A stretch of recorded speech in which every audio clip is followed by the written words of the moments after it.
என் உயிரினும் மேலான அன்பு உடன்பிறப்புகளே, ட்விட்டரில் நாம் ஒரு சில பதிவுகளை பார்ப்பதுண்டு. அப்படி ட்விட்டரில் நாம் சர்ச் பண்ணிட்டு இருக்கும்போது திடீர்னு ஒரு பரதேசி, யாரா இவன் அப்படின்னு பார்த்தா இலங்கை தமிழர். இவன் அகதியாக போய் வேற எங்கேயோ வெளிநாட்டில் உட்காந்துக்கிட்டு நம்ம தமிழ்நாட்டோடைய தலைவர்களை, மூத்த தலைவர்களை, அதுவும் இன்னைக்கு உயிரோடு இல்லாத இறந்து போன தலைவர்களை ரொம்ப ஆபாசமாக, ரொம்ப கொச்சையாக தொடர்ந்து பதிவிட்டுட்டு வரான்.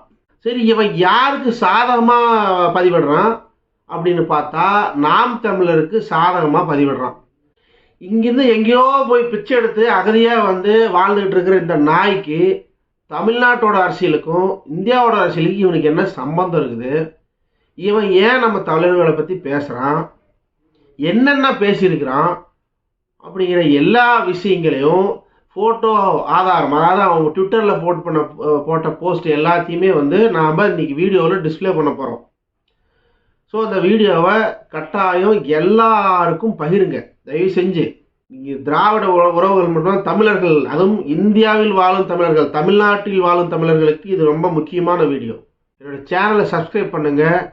உங்களுடைய ஆதரவு எனக்கு ரொம்ப தேவைப்படுது. நீங்கள் கொடுக்குற ஒவ்வொரு சப்ஸ்கிரைபரும் இது போன்ற பல வீடியோக்களை போட தூண்டும். வாங்க வீடியோக்குள்ளே போகலாம்.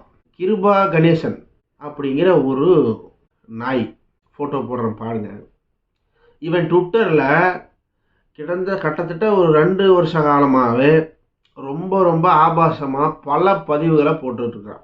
அதுவும் இந்த ஆபாச பேச்சுக்கள் எல்லாம், அதுவும் இந்த குறிப்பிட்ட அந்த ஒரு 3 மாத அளவில் ரொம்ப அதிகமாக, ரொம்ப கொச்சையாக, கேவலமாக தமிழ்நாட்டில் இருக்கிற அண்ணாவை பற்றியும், மறைந்த முன்னாள் முதலமைச்சர் கருணாநிதி அவர்களை பற்றியும் ரொம்ப கொச்சையாக போடுறான். நம்ம ஒரு விஷயம் தலைவர்களை பேசும்போது நம்மளுக்கு சொரணை வரணும். இந்த நாம் தமிழர் கட்சி சேர்ந்த அந்த சாட்டைன்ற மாமா பையன் எப்பயுமே வந்து பேசுவது உண்டு. பெரியார் என்ன புடுங்கினார்னு கேட்பான். கருணாநிதி அவர்களுக்கு எத்தனை வப்பாட்டி, எத்தனை கல்யாணம் அப்படிங்கிறெல்லாம் வந்து அவனுடைய அந்தரங்க வாழ்க்கையெல்லாம் பேசுவான். இவனோட மாமா பையனோட கல்யாணம் எப்படி நடந்துச்சு, அவன் பொண்டாட்டி யாரு இப்படிங்கிற விஷயத்தை நாம் பேசணும்னு வச்சுக்கோங்க, சந்தி சிரிச்சிடும். ஏன்னா நாம் அதை செய்ய மாட்டோம். எப்பயுமே அவங்க தான் பேசுவாங்க. பிறப்பை பற்றி பேசுறது எப்பயுமே எல்லாரையும். ஒரு அப்பனுக்கும் ஆத்தாளுக்கும் பிறந்திருந்தா அப்படிம்பாங்க. அதே மாதிரி நாங்களாம் ஒரு அப்பனுக்கும் ஆத்தாளுக்கும் பிறந்தவங்க, உங்களை மாதிரி கிடையாது. இந்த கிருபா கணேசன் பண்ண பல லீலைகள், பல வேலைகள் பாருங்கள். நான் ஸ்க்ரீன்ஷாட்டில் போடுறேன். ஒவ்வொன்றுக்கும் கிட்டத்தட்ட ஒரு 10 செகண்ட் இடைவேளை விட்டு போட்டுக்கிட்டே வரேன். பாருங்கள், எல்லா ஸ்க்ரீன்ஷாட்டையும் படிங்க, அப்புறமா நாம் பேசுவோம்.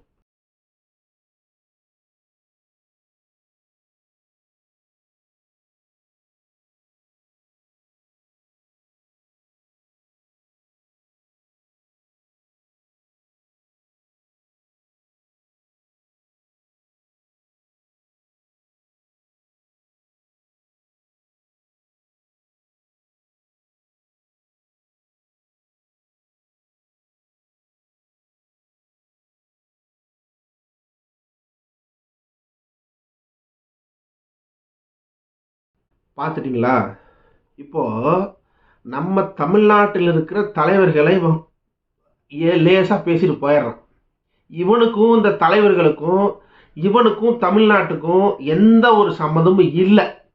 இந்த நாய் எங்கேயோ போய் அகதியாக வாழுது. அங்கே இருக்கிறவன் ஏன் இங்கே கத்துறான் அப்படின்னா, சீமானுக்கு வெளிநாட்டில் பிச்சை எடுக்கிற நாய் இவன். இப்போ புரியுதா யாருன்னு? நாம் தமிழர் கட்சிக்காக வெளிநாடுகளில் பிச்சை எடுத்து அனுப்புவன் தான் இந்த கிருபை கணேசன். இந்த கிருபை கணேசன் முக்கியமாக கருணாநிதி அவர்களை பற்றி, அதுவும் அண்ணாவை பற்றி பேசினதை நம்மளால் எல்லளவும் மன்னிக்க முடியாது. ஈழத்தமிழர்கள் அங்கே குடியிருப்பு போரில் போன வேட்டி இங்கிருந்து தமிழ்நாட்டோட வரிப்பணத்தில் போய் இங்கிருந்து போய் அங்கே இருக்கிறவங்களுக்கு வீடு கட்டி கொடுத்துட்டு வந்தாங்க. இப்போதான் துடிக்குது, இப்போதான் நம்மளுக்கு துடிக்குது. இந்த நாய்களுக்கு ஏன் நம்ம பாவ புண்ணியம் பார்த்தோம்? இவனுங்களுக்கு ஏன் நம்ம நாட்டில் இடம் கொடுத்தோம்? இவனை ஏன் நம்ம கூட சேர்த்து வச்சு பேசணும்? இந்த இலங்கை தமிழன்னு பிரித்து தான் பேசணும், ஈழத்தமிழன்னு பிரித்து தான் பேசணும், என்னுடைய உறவுகள்னு ஏன் பேசணும், ஏன் இவ்வளோ கொதிக்கிறீங்க அப்படின்றீங்களா?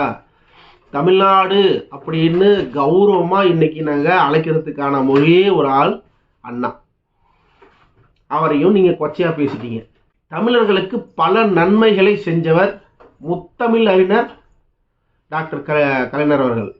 அவரையும் இந்த அளவுக்கு ஒரு கொச்சைப்படுத்துவானா? ஒரு உலகத்தில் தள்ளாத வயதில் படுத்துக்கிட்டு இருக்குது, தன்னால் எந்திரிச்சு நிற்க கூட முடியாத கண்டிஷனு. அதாவது முகம் கீழே இருக்கிற முகம் இப்படி தூக்கி கூட நிமிர்ந்து உட்கார முடியாத கண்டிஷனில் குஷ்பு சந்திக்க போயிருக்கிறாங்க. நீங்கள் போட்ட பதிவு என்ன? அதை பற்றி தள்ளாத வயதிலும் ஏங்குது. எங்கடா உங்களுக்கெல்லாம் வன்மம் எங்கேருந்துடா வரும்? அப்புறம் ஏன்டா உங்களுக்கு நல்லது நடக்கும்? எப்படா உங்களுக்கு நல்லது நடக்கும்? உங்களுடைய குணம், உங்களுடைய மனப்பான்மை முழுசும் அம்பலப்பட்டு போச்சு. இப்போ எங்கள் தமிழ்நாட்டோட தலைவர்களை நீங்கள் பேச ஆரம்பிச்சிட்டிங்க. நாங்கள் ஏன் பிரபாகரனுடைய மற்றொரு முகத்தை பற்றி நாங்கள் ஏன் பேசக்கூடாது? பிரபாகரன் மிகச்சிறந்த தலைவன், பிரபாகரன் தமிழருக்கான போராளி, பிரபாகரன் ஒரு போராளி இல்லை அப்படியெல்லாம் நாங்கள் ஏன் பேசணும்? பிரபாகரன் உருவானது எப்படி? பிரபாகரன் மற்ற போராளி குழுக்களிடம் பணத்தை கொள்ளையடித்தது எப்படி? மற்ற போராளி குழுக்களை அழித்து அதன் மூலம் பணம் ஈட்டியது எப்படி? பிரபாகரன் எங்கெங்கெல்லாம் ஆள் அனுப்பி கொலை செய்து அதுக்காக பணம் ஈட்டினார்? ராஜீவ்காந்தி கொலைக்கு சிஐஏயிடம் எவ்வளவு பணம் வாங்கினார்? இப்படிலாம் நாங்கள் என்ன பேசக்கூடாது? பேசவா? ராஜீவ்காந்தி இறந்து நாங்கள் இன்னுமே அந்த வேதனையிலிருந்து மீறல. ஒரு தலைவனை நீங்கள் அசால்ட்டாக பிரபாகரனுடைய ஆட்கள் இங்கே கொண்டுட்டு போயிட்டாங்க. 2009 ஈழத்தில் போர் பிரபாகரன் சாராரு. அவனுடைய சாவு நல்லா இல்லை, அவங்களுக்கு கேவலம் மண்டை சிதறி சேகரான். அவன் கடைசி வரைக்குமே தமிழர்களுக்கு ஒரு மிகப்பெரிய அழுக்கு படி வச்சுட்டு போயிட்டான். ராஜீவ்காந்தி இறந்தது சென்னையில் ஸ்ரீபெரும்புதூரில் நடந்தது. அதை நிகழ்த்தியவர், முன்னின்று செயல்படுத்தியவன் யாருன்னா ஒற்றைக்கண் சிவராசன். இந்த சிவராசனுக்கும் எல்டிடி அமைப்புக்கும் சம்பந்தம் இல்லை அப்படின்னு ஒரு வார்த்தை சொன்னானா? இந்த நிகழ்வுக்கு எல்டிடி பொறுப்பு ஏற்காது அப்படிங்கிற ஒரு வார்த்தை சொன்னானா? அப்ப ஒட்டுமொத்த தமிழர்களையும் கொலைகாரர்களாக்கி விட்டு போயிட்டான். இப்ப அவனை எப்படி நான் தலைவனை ஏற்கிறது? உடனே தமிழின போராளி, மாபெரும் வீரன் நான் எதுக்கு கேட்கணும்? இந்த மாதிரி வார்த்தைகளை நாங்கள் பிரயோகிக்கிறதுக்கான காரணம் எங்களுடைய தலைவர்களை நீங்கள் கொச்சப்படுத்துறது தான் காரணம். ஆனால் இது நான் பேசுனதெல்லாம் உண்மையானா 100 200% உண்மை. பிரபாகரன் தூக்கி கொண்டாடப்பட வேண்டிய ஆள்தான். எப்போது? ராஜீவ்காந்தி இறந்ததுக்கு அப்புறமா அவருடைய செயல்பாடுகளை மட்டும்தான் நீங்கள் பார்க்கணும். அதற்கு முன்னாடிய செயல்பாடுகள் எல்லாம் நீங்கள் பார்த்தீங்கன்னா பிரபாகரன் ஒன்றும் அவ்வளோ மிகப்பெரிய போராளி எல்லாம் கிடையாது. ஒரு சாதாரண போராளி குழு. வீரப்பன் எடுத்துக்குவாங்க, எத்தனை வருஷம் சந்தன கடத்தல்னாங்க, யானை தந்தத்தை வெட்டி வித்தாண்டாங்க. யாருக்கு வித்தான், யார் வாங்கினா தெரியவே இல்லை, ரைட்டு. ஆனால் அவ்வளோ வித்துமே அவனுக்கு பொருள் செலவுக்கு பண செலவுக்கு ஒன்றும் பெருசாக அவன் ஒன்றும் கோட்டை காட்டி ஒன்றும் அவெல்லாம் வாழல. ஆனால் இன்னைக்கும் பிரபாகரனுடைய பணம் வெளிநாட்டில் விளையாடுது. ஒரு தனி மனிதனுக்கு எப்படி இவ்வளோ காசு வரும்? அங்கே இருக்கிற ஈழத்தோட மக்கள்கிட்ட பிடுங்கின பணம். அதெல்லாம் மக்களை நசுக்கி மக்களை ஜூஸ் புளிஞ்சி எடுத்த பணம். அதெல்லாம் கொள்ளையடித்த பணம். அதெல்லாம் யார் கொடுத்தார்? 13 வயது நிரம்பிருச்சுன்னா அந்த பையனை எல்டிடி அமைப்புக்கு கொடுத்துடணும். உடனே இங்கே எல்லாரும் பிரபாகரன் நீ அளவு கடந்து நேசிச்சார்கள். பேசுவான் சீமான், தாய் நாட்டுக்காக என் குழந்தைய எடுத்துட்டு போ, நீ போய் கொன்னுக்க. அப்பட்டம் பொய். ஒரு பொண்ணு ஒரு பையன் யாரு பிறந்தாலும் சரி, முதலில் பிறக்கும் குழந்தை பிரபாகரனுடையது. இது இலங்கையில், அதுவும் ஈழத்தில் எழுதப்படாத சட்டம். மக்கள் அந்த துன்பத்தை தாங்காமல் அந்த குழந்தைகளை காப்பாற்ற வேண்டும் என்றுதான் பல பேர் அகதிகளாக தமிழ்நாட்டில் 25 வருஷத்துக்கு முன்னாடி எங்கள் அகதியை தன்னுடைய குழந்தைகளோட உயிரை காப்பாற்றுறதுக்குன்னே அப்போ பிரபாகரனுக்கு பயந்துக்கிட்டே முக்காவாசி பேர் அங்கேருந்து வெளியே வந்தாங்க. உங்களை காப்பாத்துறதுக்கு அங்க யார் இருக்கிறா? பிரபாகரன் இருக்கிறார். பிரபாகரனுடைய படைகள் இருக்கிறார். பிரபாகரனும் படைகள் இருக்கும் போதே அங்கிருந்து இங்கு வருவதற்கான காரணம் என்ன? இந்த காரணத்தை நீங்க கண்டுபிடிச்சீங்கன்னா பிரபாகரனுடைய உண்மை முகம் அப்பட்டமாகும். தமிழ்நாட்டில் தமிழர்களையும் இந்த தமிழ்நாட்டுக்காக உழைத்த பல தலைவர்களையும் அப்படியே அசால்ட்டா நீங்க பேசிட்டு போயிருவீங்க. உங்க தலைவனை நாங்க இன்னும் கொச்சைப்படுத்த முடியும். நாங்கள் போட்ட பிச்சை எல்டிடி. எம்ஜிஆர் கொடுத்த பணத்தில் எம்ஜிஆருக்கு எங்கிருந்து வந்தது பணம்? எம்ஜிஆர் நடித்த படங்களை நாங்கள் விசில் பறக்க பார்த்து நாங்கள் கொடுத்த வருமானத்தில் எம்ஜிஆர் பணம் வைத்திருந்தார். அந்த எம்ஜிஆர் கொடுத்த பணத்தில் நீங்கள் பிச்சை பெற்று கொண்டு போய் சில எல்டிடியை நடத்தினீங்க. இந்திரா காந்தி போட்ட பிச்சை எல்டிடி. அவர் கொடுத்த பயிற்சி தான் போர் பயிற்சி. உங்களுக்குன்னு என்ன பயிற்சி? நீங்க யார்கிட்ட பயிற்சி எடுத்தீங்க? இதே தமிழ்நாட்டில் எல்டிடி முகாம் வைத்து இங்க இருக்கிறவங்க யாரா எல்டிடி சேர்றீங்களான்னு கொண்டு போய் சேர்த்தனது. தமிழ்நாடு இந்த ஒரு நாடு உங்களுக்கு உதவலை அப்படின்னா என்னைக்கோ எல்டிடி க்ளோஸ் பண்ணியிருப்பாங்க. ஒரே ஒரு வார்த்தை, இந்த ஒரு விஷயத்தை வச்சுக்கிட்டு கருணாநிதி அவர்களை ரொம்ப கொச்சையாக பேசி வருகிறது நாம் தமிழர் கட்சி. நான் ஒன்னே ஒன்று சொல்றேன், இலங்கைக்கும் இந்தியாவுக்கும் என்ன சம்பந்தம்?